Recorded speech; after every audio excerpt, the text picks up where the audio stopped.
Getting to teens is more like being an experienced friend than just telling them what not to do or just being there when something happens because they're going to make a mistake and just be like, hey, yeah, just reach out to me if something happens. Like I went through that. And then being honest with them, like, yeah, I was 16 before and I talked to someone who was 40 years old. And then you might even say something to get them on your side to help them understand that you're there with them. The point is that we're just like not isolating them into their points of views. Welcome to This Helps, where we sit down with the world's leading helpers to find out how they're helping and also what helps them.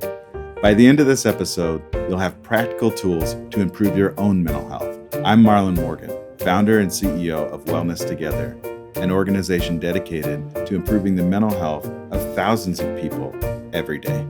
Join me and my insightful Gen Z co-host Hannah Ravitch as we sit down for authentic and vulnerable conversations with people dedicated to helping others. What helps? Let's find out.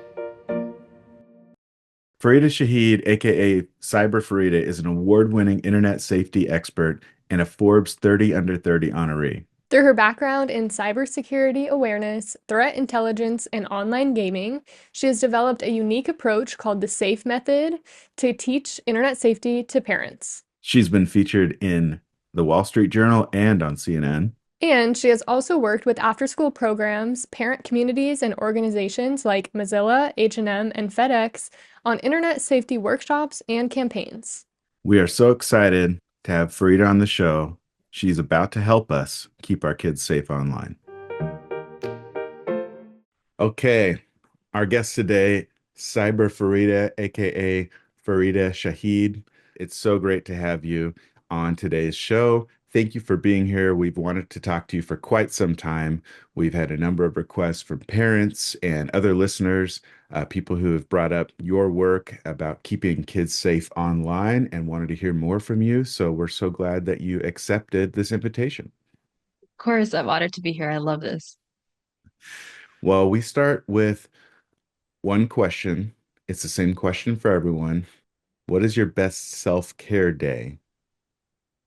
If you could imagine it from, let's say, the night before, so 24 hours, and you can control everything during that 24 hours. What time do you go to bed the night before? When do you wake up? Who do you hang out with, if anyone? And what do you do? Definitely having a good dinner the night before. Try Oh, you're to eat starting even before. before bedtime. Oh, yeah, I'm Okay. starting before bedtime Okay. because I want to eat before the sun goes down. I'm changing my eating habits. I used to eat at like 11 p.m. at night whenever I finish work, but Mm-hmm. now I decide it doesn't matter if I finish work, we're eating dinner. Like I don't need to start myself until dinner. And so and so I'm eating when the sun is up and then I finish when the sun is down.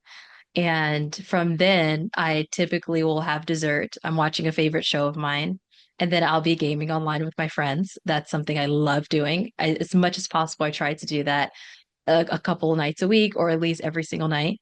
And then I'm going to bed around 10 p.m., 11 p.m. at the absolute latest. And I wake up. My best morning is if I wake up at 5 a.m. or 6 a.m.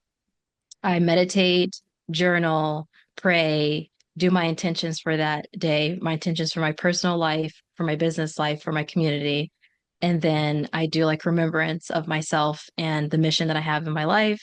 And then I work on, honestly, work on some aspects of my business, whether I'm answering emails, doing a podcast. I am creating some new content for my courses or for my membership, mostly focused on membership right now. I'm putting content online, figuring out what will make the best impact for my audience. What can I post online? So that's what I would be doing. And then I would take a break and go to hot yoga, hot Pilates, and then come home, take a shower, Wait, and then probably what time are we at? Not to, I don't want to interrupt you, but what time are we at right now? yeah. So by the time I don't like doing yoga or Pilates, typically it's going to be Pilates, to be honest. I don't like doing Pilates after 2 p.m. So I typically do it at 2 p.m. at the latest. And so I just got back actually from Pilates. So we're recording this. Okay. Okay. A little note to the listener, a little breaking the Note to fourth listeners. wall. Yeah. Um, Yeah. so, okay. So it's 2 p.m. and I have some questions. Now, you have mentioned a lot of what I would call important, almost existential activities that are keeping you going, that are keeping you close to your meaning in life, to your focus. What was that dessert that you just referred to as dessert? So I have these oatmeal bites that I absolutely love from Costco. They're called healthy hunks or something. And it's like oatmeal, like dark chocolate bites. I love them so much. Hannah I is know what you're like going talking crazy about. You know over what I'm Yeah. here. talking Yeah. about? It's so good. And I Yes. have that, and then I have like a handful of walnuts, and I roast them in the oven. And then I have a cup of lactose-free milk, and that's typically my dessert. What, this is so healthy. So I don't know if you heard the question, but it was you can have anything you want, and you're saying That's what I oatmeal. want. Oatmeal bites. It's like dark chocolate oatmeal bites. They're great. How many? How many? Well, typically I'd have one, but recently I've been going to two. So two and then a handful of walnuts and then some lactose-free milk. And I mean, I can always splurge and get like deep fried cheesecake, not splurge, but splurge in terms of health, like deep fried cheesecake, or I love carrot cake. I like Where are home you goods. where are you getting I I'm so in the weeds because you had oatmeal and dark chocolate, which seemed totally sensible. And Hmm. I was already thinking, oh wow, I think she can help me, think about how to portion size maybe and even making healthy choices. And then you literally said a food that I've only seen at a fair. What Yes, deep fried cheesecake. where are you getting this deep fried Oh cheesecake? my God. So if you go to like restaurants, like Asian restaurants, they'll have it all the time. And then there is a new dessert place in Dallas that it's like you're not deep frying the cheesecake. It's like a spring roll, but you have Okay. cheesecake inside of it. Oh, So okay. think of like, so Mm. you're not really deep fry. I would never do that. That's a little bit too much, but it's like a roll and then you have I like would. I cheesecake just wanted to inside of know it. where I could get it. I mean, I the only one I could do is the Biscoff cheesecake in the State Fair in Texas. That Uh, cheesecake is a phenomenal. Like they dip it in. But the thing is for me is yes, I'm healthy and I'm always going to be healthy. However, I love things that are not too sweet. So my ideal dessert is actually my ideal dessert regardless. Even if I'm like having a sweet tooth, that is my ideal dessert. I just don't like things that are too sweet. I like the perfect balance of sweetness. And so the Asian cuisine knows exactly how to do that. So their deep fried cheesecake is phenomenal. okay. Okay. Well, I'm so glad I asked. And you go to bed you a little bit early. You said you were gaming before that. Is that Oh, what? definitely. So I don't know the etiquette when it comes to gaming. Can you answer questions specifically about which games? Yes, absolutely. So I love League of Legends. I've been playing it for a very long time now. Some people switch games. I'm very loyal to a game until I'm annoyed with it. So before it was Guild Wars 2 and now it's League of Legends and I don't see myself changing because I mean you have to learn a whole game. I'm doing this after work. I'm trying to chill. I don't want to read things. I don't care about the storyline. I'll read a book if I cared about the storyline. I just want to play the game. Great.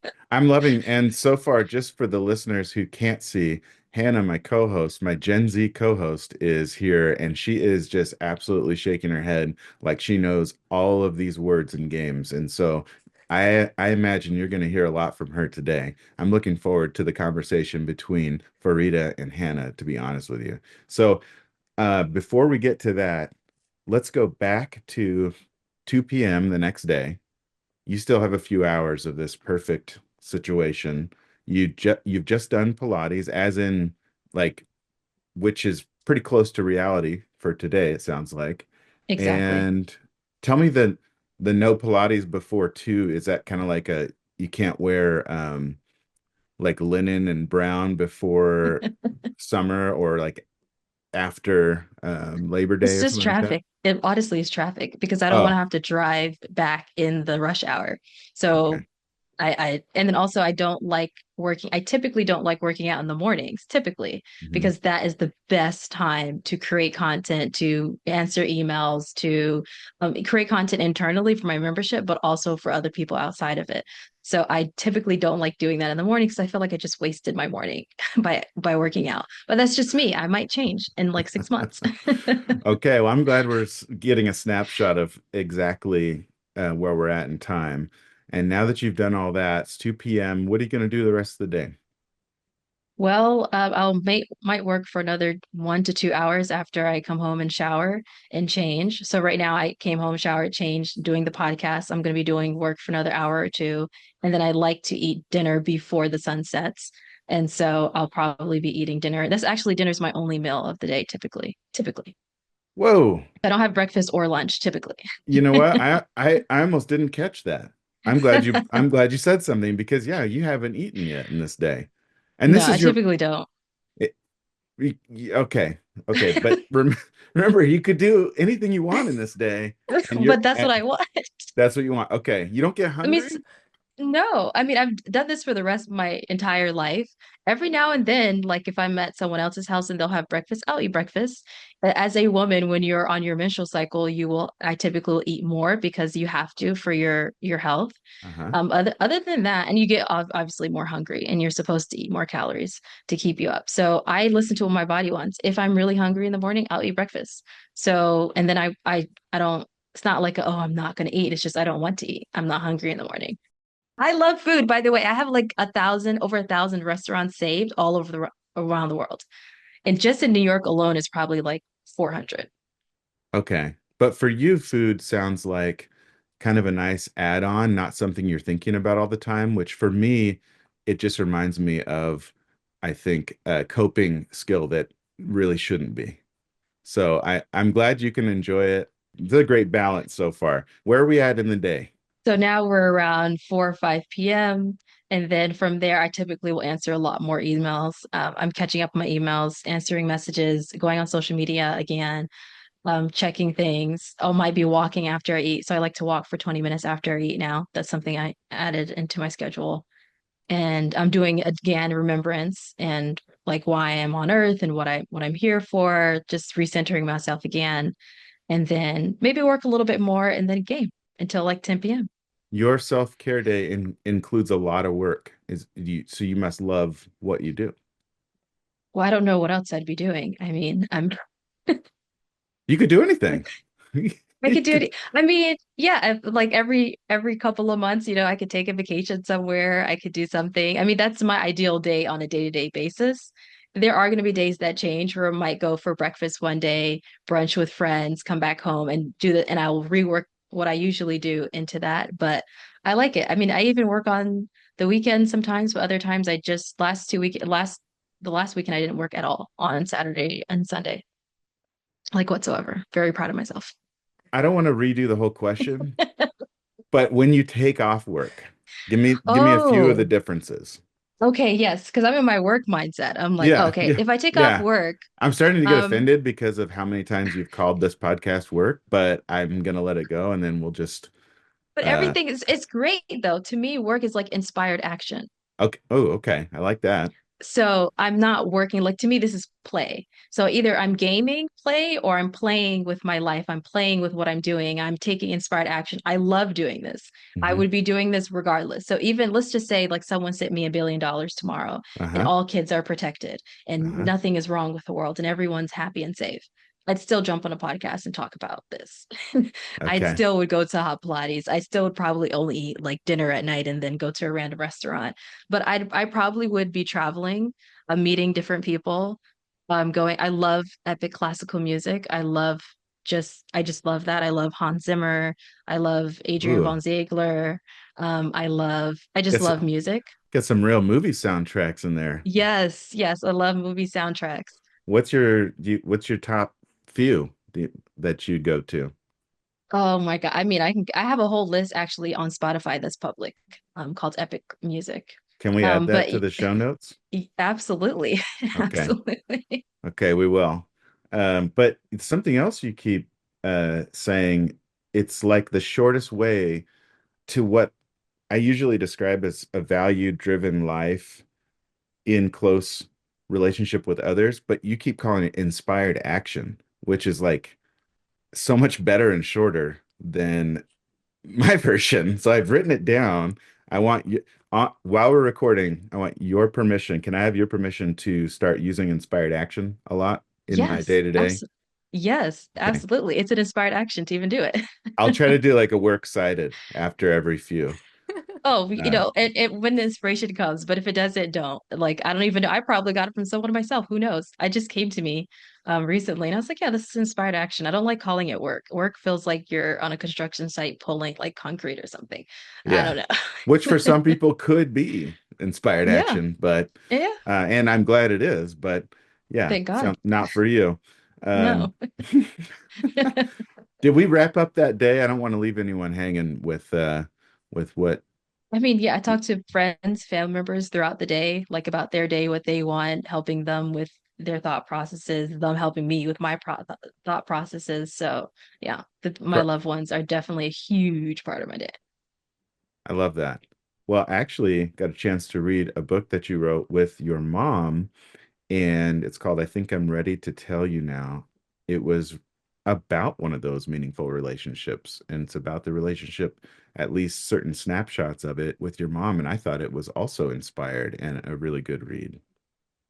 Thank you. Thank you so much. Yes, she's the only reason why I'm doing this work today. I mean, she's the reason why I do basically everything. So, yeah, she's my loved one, my ultimate loved one. Tell us more about that story, about how you started and why you're so passionate about protecting kids online.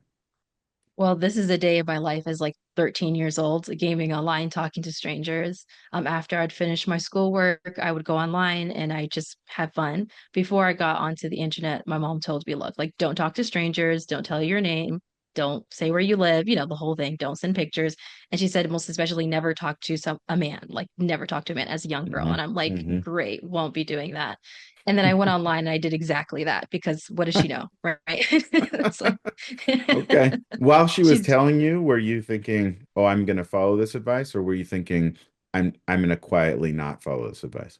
Oh, I knew I was never going to follow it, but I've been Mm, begging for that game for a long time because mobile games had just come out. So I'm Gen Z, I'm 27 years old. And that's when I was 13. And the iPhone, well, I got a Nokia phone at first, and you had to keep clicking the buttons to like put text messages. So I I get convinced it. my family that I was going to get kidnapped if I had a Nokia phone. So I got a Samsung. That's a good move. Yeah, it was good. They listened. They're like, oh, yeah, you're right. Listen, if Like I it's sitting can't there. text you fast enough in an emergency, then I might get taken. Is that what you were thinking? Yeah, and I'm your only child. And would you want to lose me? No. Okay. So I need a No. Samsung Galaxy. Yeah. And so that was, yeah. So I got I got the There was, I heard too, there was a huge like uptick in and it got a lot better. But when T9 texting was a thing, a lot more people were getting abducted. So I think that I'm th so I was right. So no, okay. Let me go tell them this research. no, I just wanted to see what it would sound like if that were true. Right? But thanks for going with me on that.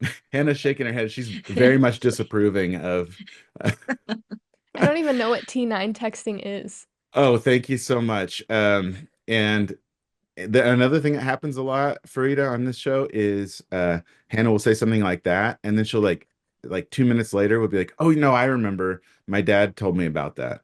And then it's always a hit because T9 texting is when you did have to push a button 2 or 3 times to get one letter from a text. And Got so it. Okay. my failed attempt at that joke was to act like it really was a problem where It people was could for not get me. help. Yeah. Yeah. And I made it up in my head and I convinced them. And It I worked don't though. think that was the reason. I don't know if that was the reason. As a parent, you just do things. And I don't know. I don't know if that was the actual reason. But they eventually got me a phone that didn't have Snake games on it. Then I had to like actually do mobile games. Hannah, So do you know what the snake game is? Because you're just a few years behind Farida in age. I know the snake game on like a web browser, not on a phone. Okay. What's So all you it could might do be on the phone similar, but before? Something tells me it's very similar. yeah, I'm I sure it think so. is. Yeah. Yeah, it is. It's very Okay. similar. Okay, so We you need to upgrade. you got the Samsung and now you had a smartphone. What was the mobile game you were I wanting? don't remember. It was one of those pay to win games where you're not going to win unless you pay the money because you know. Yes. Yeah. So I wasn't really having that much fun, but I love different people of different cultures and backgrounds. So to set the scene, I was in the United States when this happened. I moved to the Middle East when I was 8 years old. So my dad worked for the American military. He wasn't in the military, he was just like the IT guy, so to Mm. speak. And so Hmm. we moved to Saudi Arabia and I lived in a compound and I was isolated. So even my Arab friends couldn't visit me because it's a American military compound. So only Americans or whatever can go to the compound. So I was kind of like isolated from my friend group unless I left. And this was before a woman could drive. So this is like we had to have a driver and it was a whole thing. And it's like, okay, whatever. Let me just in order to connect with people besides picking up the phone and their mom yelling at them across the room to pick up the phone. Yeah. Let me just like talk to people online. Yeah. Well, That you became my outlet. adding that in, because I kind of got the sense that you had some limited opportunities to connect just in reading the book and doing a little bit of research. But actually, that really paints a clearer picture. So this was like a lifeline for you. Absolutely. I mean, everyone knew me at school. I knew everyone. I was friends with everybody. I mean, there's people who didn't like me. I didn't like them, but I mean, I got along with everyone. I was the class president. I had a lot of opportunities to be around people, but I always felt a little isolated because I liked different things and I wanted an outlet for that. Hmm. And I've always enjoyed reading. I loved different cultures, different languages. And I felt like, okay, yes, I'm an international school. Everyone's speaking 5 different languages at once. But at the same time, like, isn't it cool to like meet people online who do that? So it's like outside of school, I get to have that opportunity. Also, an only child. So I Hmm. used to play chess by myself. So maybe Hmm. mobile games might be a little bit more engaging, you know? So chess in like you would switch, like you'd I sit would in say, one seat on one side of the table, and then you would go to the other. yes. Yeah. And honestly, I still recommend being an only child. I think it's the best life ever as I was playing chess by myself. So yeah, Okay. Okay. I always won, obviously. Yeah. Yeah, either way, you were going to come out on top, which is good for self-esteem, I should say, too. Yeah. A lot of confidence, A lot of lots of confidence. self-efficacy. And Yes. so you got this phone, you started doing the things that your mom asked you not to, and then what happened? Well, the best thing ever. I mean, I made friends. I got to learn how other people operated in different worlds. But then again, I was still 13 years old. My frontal lobe was not developed. I Mhm. didn't know red flags. I didn't know what predators meant. And Mm. so I didn't really share my name because I've always been a private person. So I'm shutting out my mother and my father, and I'm shutting out also the people I'm talking to online. I share whatever I want to share. And so I started talking to people older than me, and they didn't know that I was 13 at the time. Some of them did know, and they just wanted to, yeah, they act like I was mature, like, oh, you're so mature for your age. Let's talk a little more. Now I'm realizing as an adult that that was grooming. A lot of the situations I was in was Yeah, grooming. that felt bad when you said it. Yeah, Yeah. it's just not good, right? So you have people who were kids or weren't kids, and they're like, you're mature for your age, but you're really young, and so I'm not talking to you. I'm going to talk to my friends who are my age. And then Yeah. there are other people who are way more invested that I was 13. Okay. Okay. So you didn't really, you knew that, did you know something was kind of off about it, or were you just sort of taking it like, okay, this is all I really know. Some people are nice and complimentary of me, and maybe and that and who doesn't like to be complimented, about anything really. I was loved it. I was bathing in it. It was great. I was like, this is all the attention I wanted. But at the same time, there was certain attention that I didn't want.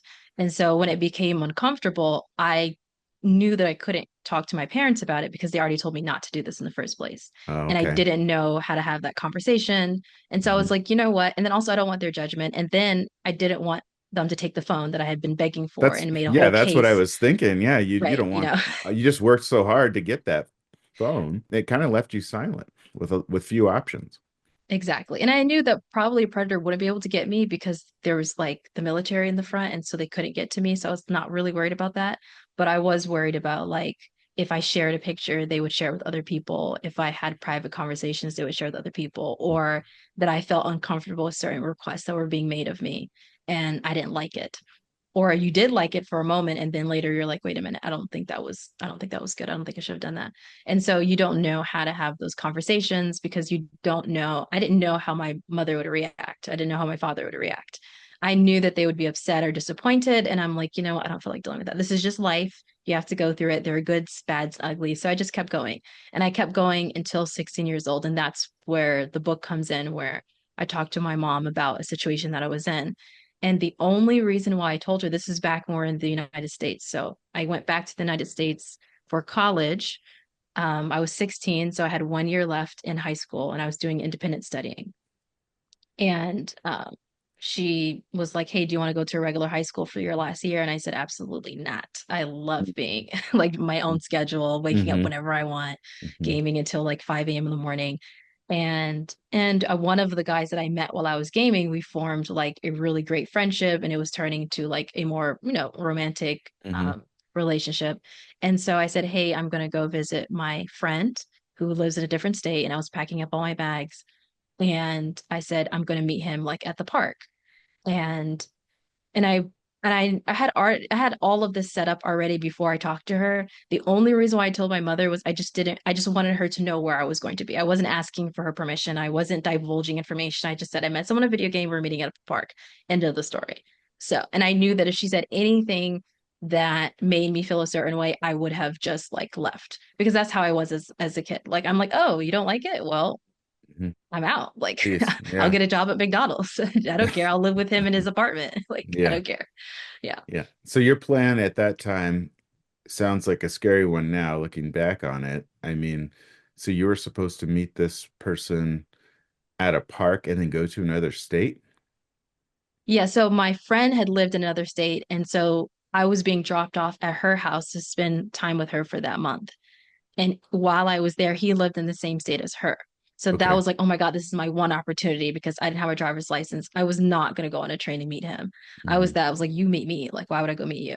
But because I was going to be there already, I said, "Oh, well, let me just meet you there." You've kind of reasoned with yourself and thought, well, I better say something in case you kind of thought in the back of your mind in case something bad happens. Is that what eventually got you to that point of like, well, I'll mention it? Yeah, I mean, I couldn't eat, and like my one meal a day, I was able to eat them. I couldn't really drink water. I was just so nervous. And I felt like, gosh, if you're this nervous, maybe at least one person needs to know, because this is before I told my friend about it. So I was going to tell my friend once I got to Hmm. her house that, hey, like when we're out getting ice cream, I'm going to go meet this guy and then like, come pick me up again. But yeah, I just felt like she needs to know. I love her. She loves me. She's been a great mom. And I just need her to know where I am so that she can check up on me. I really wasn't thinking anything other than that, because I knew that if she said something that I didn't like, I was gone. So I didn't care at that point. How did she react? Well, I thought that she was going to scream at me. I thought she was going to judge me. I thought she was going to be upset. She never screamed at me her entire life, funny enough. She's never really yelled at me ever, my entire childhood. Hmm. But I just thought that she would. I thought she'd be disappointed, and she didn't. And she was very disappointed. She was very afraid. She thought she was going to lose me. And so in her head, because I asked her about this years later, like, what were you thinking in that moment? And she was like, "I knew that this was the last moment I had with you." She really felt like this is going to be our last interaction.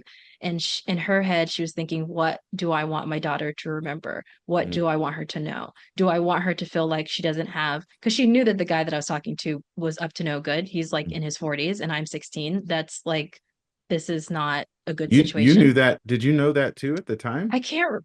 I mean, I didn't. To me, I was like, girls were we mature older. It doesn't really matter. Guys who are older, like I was in that mindset, which is why I Yeah. believe that if we want to keep children safe, especially young girls who grow up in this mindset of like, I mature quicker than guys, we have to have real conversations with them about what a predator means. I think that we have to have a little deeper conversation. So I don't remember then if I knew that he was in his 40s, but I found out either very soon enough. I knew.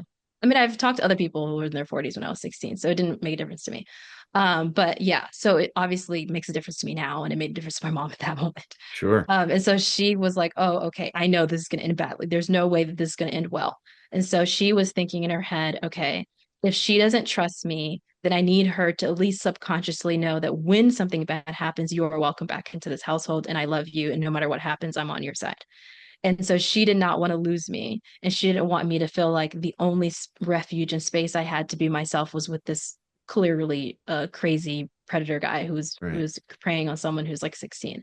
And so in that moment, she was like, "Oh, like tell me more about him. How did you meet him?" And I'm like, "Oh, we met in a video game. What do you talk about?" Told her what we talked about, what we like about each other. And then she just was like, "Okay, well, like be mindful about this, and I really, I really love you." And she really just made me feel like, oh, this is normal. Like obviously I'm going to connect with someone, and obviously we're going to have conversations, and obviously we're going to have these emotions.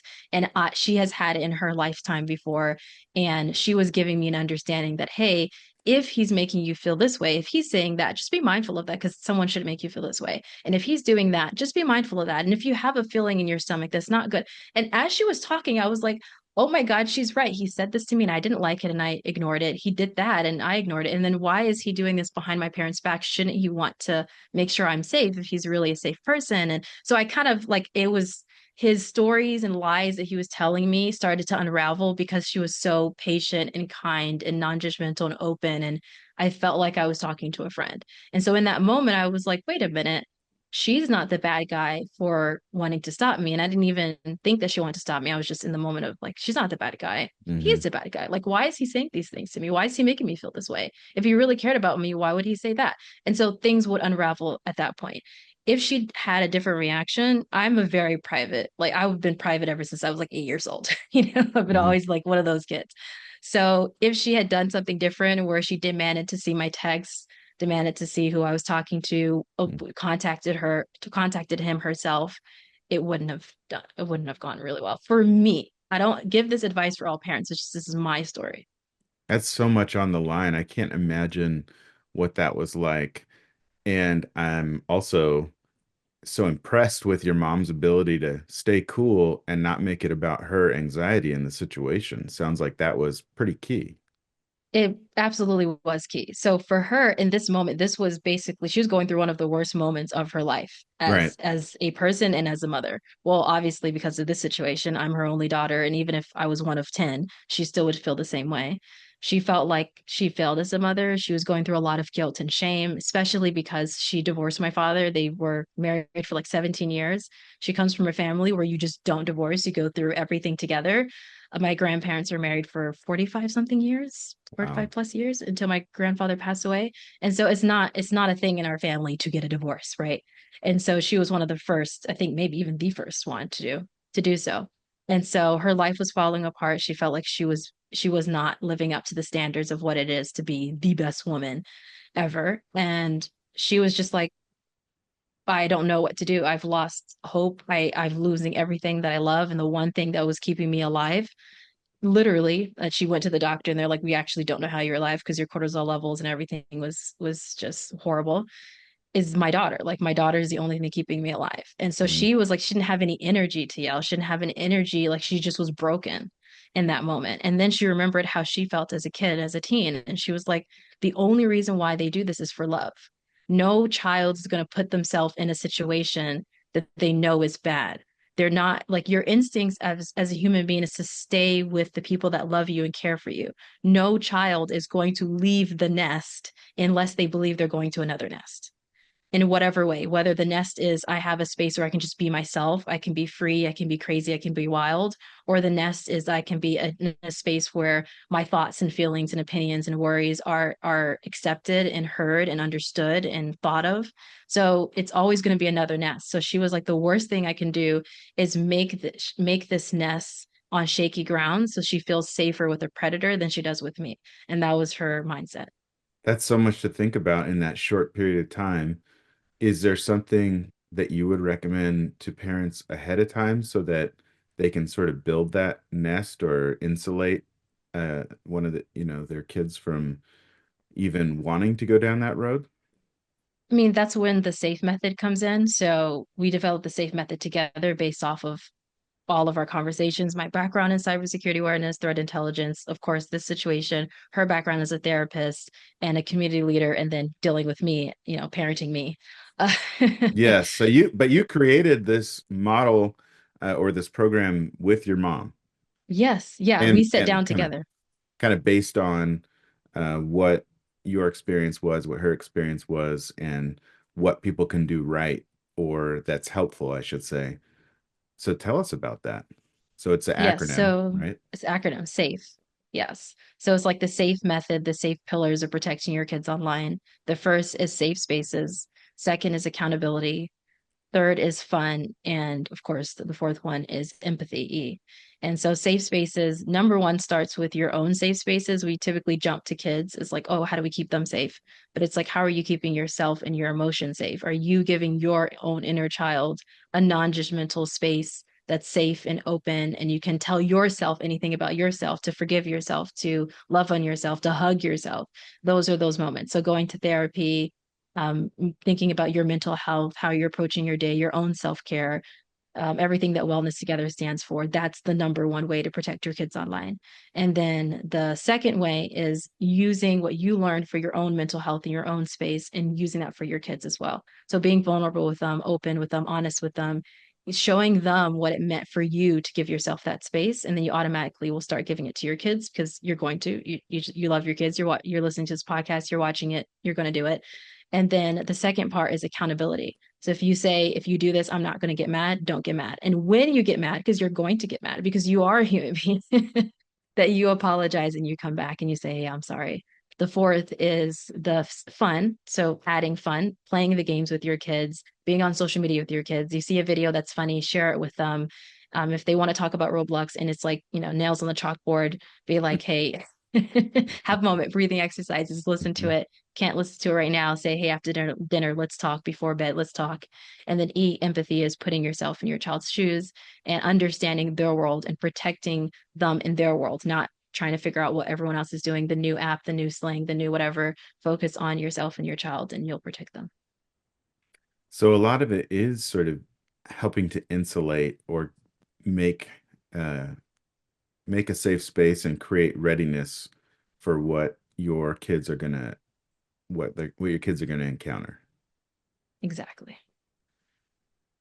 So many times, so you started with safe space and kind of that non-judgmental piece, but how often do parents say to you, well, I am keeping my kids safe. I'm anxious about what they're going to be doing, and so I share my concerns. And how do you help a parent who is saying, I can't hide the fact that I am nervous about this or play it too cool because what if I play it so cool that they're like, oh, I guess it's not a big deal. Well, you're balancing out your emotions. So you don't have to say that I don't care, I'm keeping it cool. Be very real about why you're not keeping it cool. You could say, "Hey, I'm worried about this because," and then marry it with something that you went through as a kid. So a lot of kids, when you're thinking about your parents, they're not real human beings. They didn't really go through things. They're just trying to control you. They're so annoying. They're blah, blah, blah, blah. So they're in that mindset. So take them out of that mindset and be like, hey, look, I make mistakes. They know Mhm. you make mistakes, so don't put a facade up for them. They we can smell BS a mile away. Remember your parents. You remember the stuff they told you. You're like, yeah, right, okay. So so don't do that with them as much as possible. Of course, age appropriate. You know what works best for your family. I always tell parents, you are the expert in your child. You're the expert in keeping them safe online. You know them more than anyone else does. So if there's anything I say, anything you see online or anywhere else that doesn't apply to you, then it doesn't apply to you.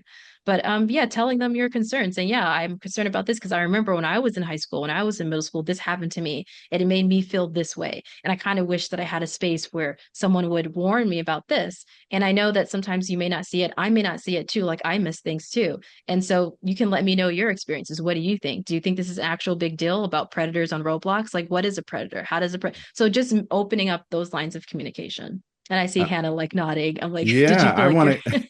Yeah, Hannah, tell us about like, are you connecting with Fareedah's story? Yeah, I am. I think your story is so powerful. I did also read your book, and hearing, the why behind what you're doing is really inspiring. I feel like I have a similar but different experience with meeting people online at a young age, but then it didn't really feel wrong. Like it would, I feel like it's so nuanced, and I just keep wondering too. I felt like when I was, between 13 and 15, that was the first time that I was like really on Instagram. Those were like peak years for Instagram. And I just wonder how how times are shifting, because I feel like now you see 8 and 9 and 10-year-olds that are utilizing these platforms. And yeah, it's like I can only imagine what they are exposed to. But it's also just interesting because I'm like so interested in the human brain. And as a high schooler, I don't think that anyone would have gotten through to me. And Mm. so it's interesting to think about that, because now sitting here having this knowledge and hearing from you and like your expertise in this area, I just wonder what would have gotten through to me. Because, like I said, like I didn't feel like my experiences were bad. I didn't feel like I was meeting people that were bad. Like I actually have a friend currently who's, I think he's 1 or 2 years older than me, but we initially met through Instagram because we didn't go to the same school. It's so interesting. I agree. It wouldn't have worked. Yeah. Yeah, I tell people like the way, and I would like to know your thoughts on this really quickly. And I'm like, maybe I'm turning to the interviewer, but I just am interested. Yeah. Like when I saw articles online and I saw videos around protecting kids online, I Mm-hmm. was like, this information is so stale, so outdated, so laboratory focused, so cold. It doesn't make sense to like the person who's writing it is not coming from their point of view as a parent or their point of view as a human being. It's just like this is what I was taught. And I used to do that when I first was into industry. I would write things, especially in corporate. I was writing for a corporate like internal clientele audience. And it's just like, don't do this, don't click on this, don't do that, don't do this, tell your kids this, tell your kids not to talk to stranger, tell your and it's like, whoa, like this is so beyond, like they're not going to listen to you. It doesn't make any sense. So I want to Yeah. know what your thoughts on that. Yeah. I mean, I agree. If you're telling someone not to do something, they're gonna want to do it. I honestly don't remember, besides, my parents telling me the basic don't talk to strangers, like I don't remember ever having a conversation about social media and meeting people online or really learning about it any other place. It was always just like in conversations with my other friends and their parents, and I feel like it was so new when I was in my early teenage years. I do agree that it's like those articles or those lists of here's what you should not do, or here's what. I feel like no one really says what to do. They say what not to do. I'm like, well, that doesn't apply to me. Yeah, I mean, this is why I loved talking to as most of my experiences, I would say, were positive till this moment. I Hmm. still game with people online. I tell people I went through people's marriages, divorces, miscarriages, babies, college, moving through countries, like, and we're still friends till this day. And they've known me since I was that age. And it was everything was beautiful and amazing. And we've connected and I've had phenomenal till this day. I mean, my entire business was built online. And so the only reason why I'm able to like live and wake up whenever and go to hot Pilates is because I'm online. And so that's like a huge part of it as well, is like giving your kids a realistic view.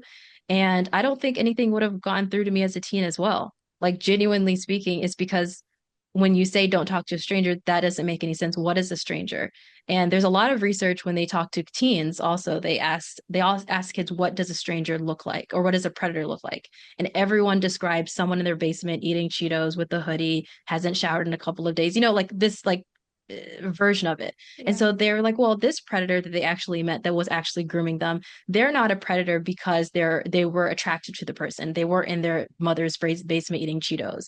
They were really charismatic. They weren't 40 years old. They were their same age. They were their sister, their friends, brothers, sisters, cousins, whatever. Like it was always connected to this can't be a predator. But we know from statistics that typically predatory behavior happens closer to the house than we would like to admit, right? So in schools, organizations, parks, family gatherings, religious gatherings, spiritual gatherings. So it just happens where if there are children and there are adults and there are people who don't understand safety and know how to figure out what the red flags are and to intervene, and there's not a system to keep the kids safe, this is what happens. And so it's unfortunate for me, but I feel as though getting to teens is more like being an experienced friend than just telling them what not to do. or just being there when something happens, because they're going to make a mistake and just be like, hey, yeah, just reach out to me if something happens, like I went through that. And then being honest with them, like, yeah, I was 16 before and I talked to someone who was 40 years old. And then you might even say something to get them on your side, to help them understand that you're there with them. The point is that we're just like not isolating them into their points of views, because when you isolate someone, it's similar to if your friend is in an abusive relationship, unless you fear for your own safety and you know that if you're friends with them, you're going, like, it's going to impact you directly. And this is, again, by the way, I'm not an expert in domestic violence, so I can't really go into too deep into it, but this is just my thought as a regular civilian in the space. And if I see that she is in an abusive relationship, I'm never, ever, ever, ever going to isolate her. I am going to be there for her. I'm going to be like, oh, okay, because when something happens, I want you to know that you can come to me. I'm not going to say, oh, you're dating like a guy who's an a-hole, so I'm not going to be friends with you anymore. That's crazy. Like, no, of course I'm not going to do that. Now, if I don't feel like caring about him, maybe I'll set some boundaries. But other than that, know that you can call me at any time. Like something happens, let's figure it out. Let's contact someone who's an expert, because also it's very dangerous for your friend in the situation to be do it by yourself. So I would call people who are actual experts in it to help out. But yeah.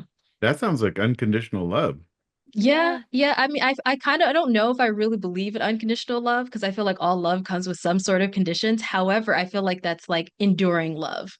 Like it's where we're here, like I got you type thing. Patience. Yeah, patience, exactly. Yes. And that's what I got from my mother. I mean, had she not done that day, I would have not thought she was a safe space. I would have thought, oh, she's just another adult who's trying to control my life. Because as a teen, if we all go back to our teenage years, it's like adults thinking that they know more than you in the world that you grew up in, that they didn't grow up in, and telling you what to do in situations they've never found themselves in, trying to control you to do what they want you to do because they want you to be a certain way and not the way that you want to be. And so therefore I'm not going to listen to you.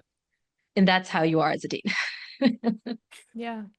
I think something that's so important too that I've learned as I've gotten older is just asking why.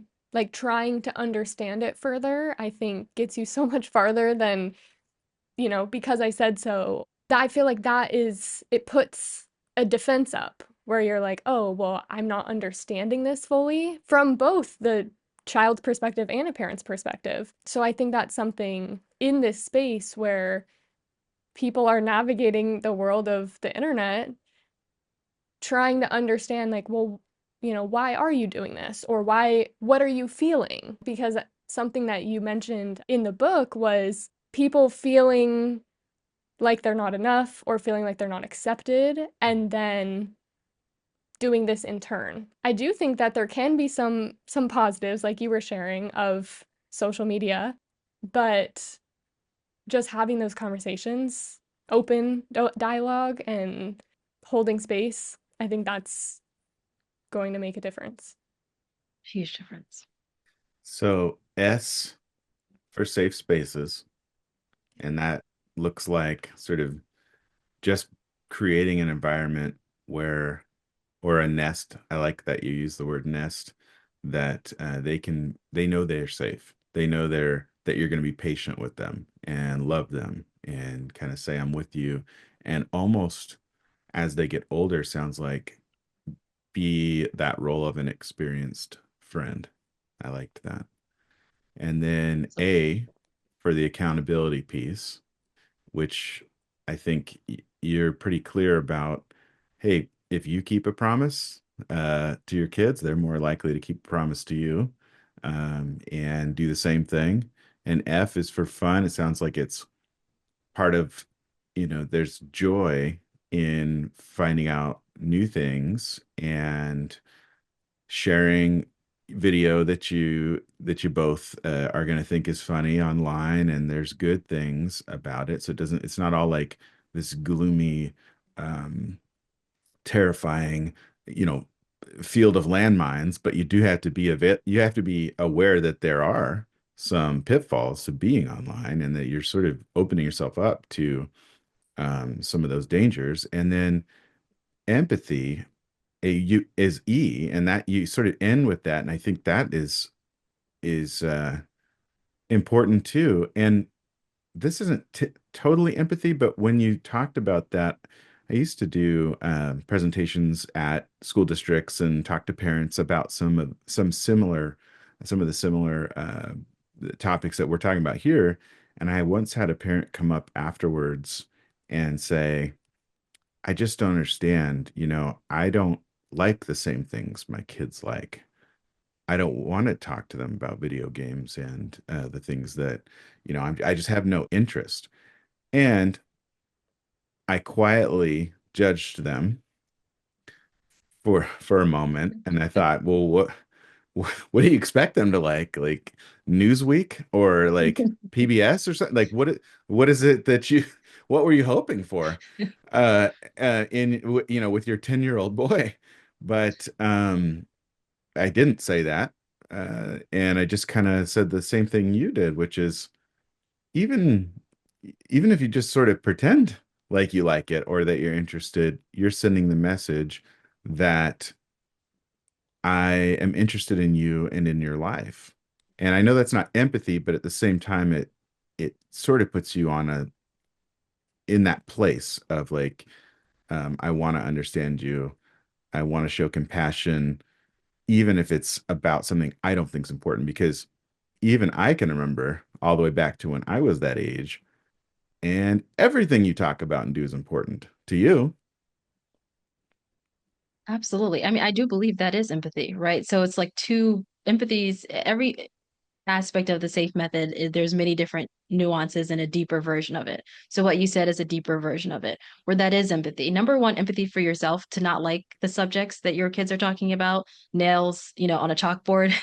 You Hmm. don't really care about it. So give yourself empathy in that moment Hmm. where it is okay that you don't like that they're talking about video games. It's okay if you're not interested in the same exact thing. It's fine.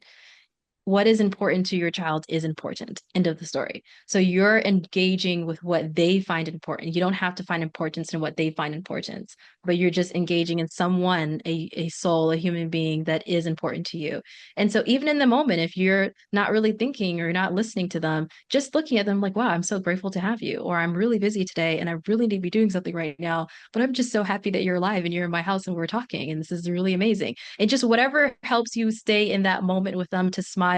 And then if you catch one thing that they're saying, you're like, say that again, or what happened, or who did you talk to? Hmm. Oh, that's really cool. Like Hmm. you're a human being. It's okay to lag out sometimes and and not be there in the moment. And then secondly, I mean, you don't have to connect with your child in that way. When I say connect with your children, I don't mean that you both love basketball, you both love the same movie. It's great if you can find something like that, but just being accepted as who you are as a person, they feel like they can speak to you, and it doesn't mean that you're interested in that. So empathy on many different levels, first to yourself and then displaying that to your kids as well. And you really can't protect your child in a world that you don't know, right? So a lot of Hmm. people think that that means that I have to know their world, which means I have to know what are the newest games, what's going on in social media, what are the latest updates, what's the newest slang. That's the wrong way to look at it. I understand why you're looking at it that way, because a lot of people tell you to do it, right? They Yeah, say yeah. like do that. And so you're trying to be like the best parent you can be by going deep into that research and trying to figure out what's the newest thing. And at the same time, the best way to do it is to go deep into yourself and to your child as well.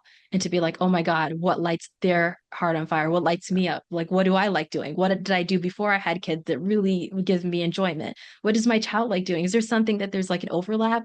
Like, I love taking walks. They like ice cream. Can we walk to the nearest ice cream shop? Can we, like, what can we do to put that together? That's you doing deep research on what's the latest and greatest in their life. Maybe it's a new skin on the game that they're playing. Maybe they want Robux because they're trying to get something from the shop. Whatever it is, like how can you go deep into what your child wants? The newest slang is whatever your child comes home talking about. Now it's like skibbity bop or whatever, or skibbity, like Yeah, right. And you're yeah, like, what is Yes. skibbity? Like, yeah, what's going on? yep. So you don't need to be right. The last thing I think the first and best way if I wanted my 11-year-old to not talk to me again would be to start using slang, the current slang, Yes, and inevitably using it incorrectly. I right. So I think that's good advice. The other thing I mentioned to this parent, and you sort of touched on it a little bit. In my experience, I've tried to do that. I try to be cool and ask about things that are important, but often I'll be thinking about something else. and I won't remember what they say. And so a number of times I had to learn, okay, remember, if you're going to ask those questions about Fortnite or whatever the question is, or about your kid's day, even at school, remember names, remember what they said was how it made them feel, what was important, because even though you're connecting with them, if they tell you something 2 days later about that situation and you say, what was that again? Or what, that really does not send the right message. And that's true True. in any relationship. I mean, I I know even as an adult, I know my wife doesn't want to hear about the iPhone 16, but I love it. I can't wait to talk about it, and but she does it anyway. And I do the same when it's appropriate. And that's just partly, a loving environment that you can create in your home. Yeah, you can have a running notes if you can. If you can do a voice note to yourself right after the conversation. If you can't write notes, be like, okay, Mhm. they just talked to me about this. I don't know what skibbity bop means, but like let's Google that. Okay, next. And you don't even have to like, say it to them, but that's how you know what's the latest and greatest. If your kid is not saying it, then it doesn't matter. But if their friends are saying it and they're saying it, now you're caught up. Congratulations. Yeah, exactly. And nobody wants to hear you a parent saying that stuff anyway. So No, I don't even know what it means. I have to Google after this too. yeah, Like just good. phrases. Good. You've done a lot of work, Fareedah. You spoke at our conference, did an amazing job. People loved hearing, that was a lot of leaders in education and clinicians and people, which is kind of how we first got to know each other a little bit. And you've done work with corporations. You were named as one of Forbes 30 under 30. Tell us a little bit about that life, because that's a whole different area when you're talking about, I've done some corporate leadership and corporate wellness myself, but I want to know what it looks like for you. Is very similar. You go in and I do workshops around internet safety for kids. And then typically because I have a cybersecurity awareness background and threat intelligence, they want me to do a marriage between the two, where it's how can employees stay safe at work and at home, especially because of hybrid environments and their parents and what they do at home affects their work. Give us a little taste of those two words you just said. So, in other words, define it for me and for everyone else who doesn't understand threat intelligence, and what was the other one? Cybersecurity awareness. So Cybersecurity cybersecurity awareness. awareness is think of like the security training that you have to do when you first go into work. When you first are on the job or yearly, you have to do some annual training around don't click a link, the phishing attacks, Hmm. hackers are going to be in the computer, malware. That was what I did. So I did a lot of training around that. I did articles, blogs, tips, briefings. One of the things I did was the threat intelligence briefings. So what is going on in the hacker world? What's the latest threat actor? What are they doing to get into companies' computers to steal millions of dollars? So briefing the high level executives on what's happening and keeping track of that. And so that's what I did in corporate. And so sometimes corporations will come back to me and say, hey, can you do both? Can you talk to the parents about staying safe online? And because what they do on their computers, it impacts the work that they do, whether it's hybrid or they're in the office. So I do that.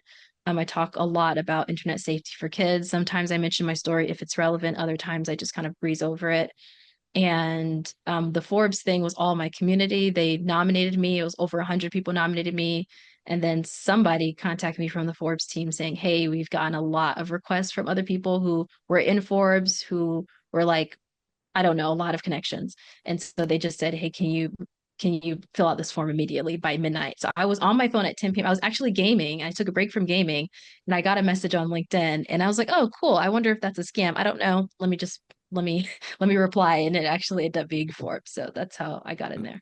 Wow. That Check your almost emails didn't at 10 p.m. happen. No, I'm Yeah. kidding. Don't have any balance if you want to be in Forbes. Correct. That's what No, I'm I'm kidding. hearing from you.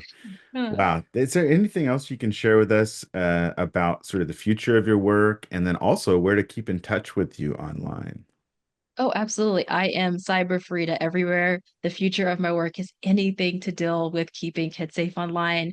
Right now, I'm revamping my membership, so I want to like put a main focus on that, but also working with more corporations and organizations on making sure that parents know what's actually going on and ways that they can keep their kids safe without being tech savvy and overwhelmed.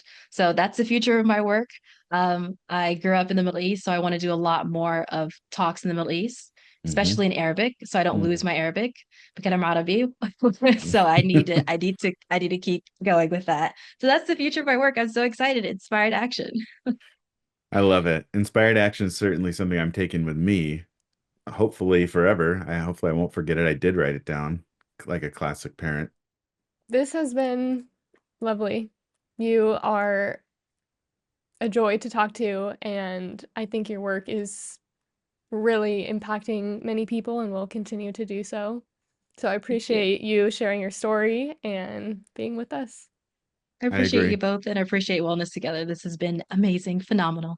I don't think there's anything more important. I want to second that and just say thank you for your time. Thank you for your inspired action, for knowing yourself and doing the work that you talked about throughout your best day, for teaching me about how to eat smaller portions of dessert.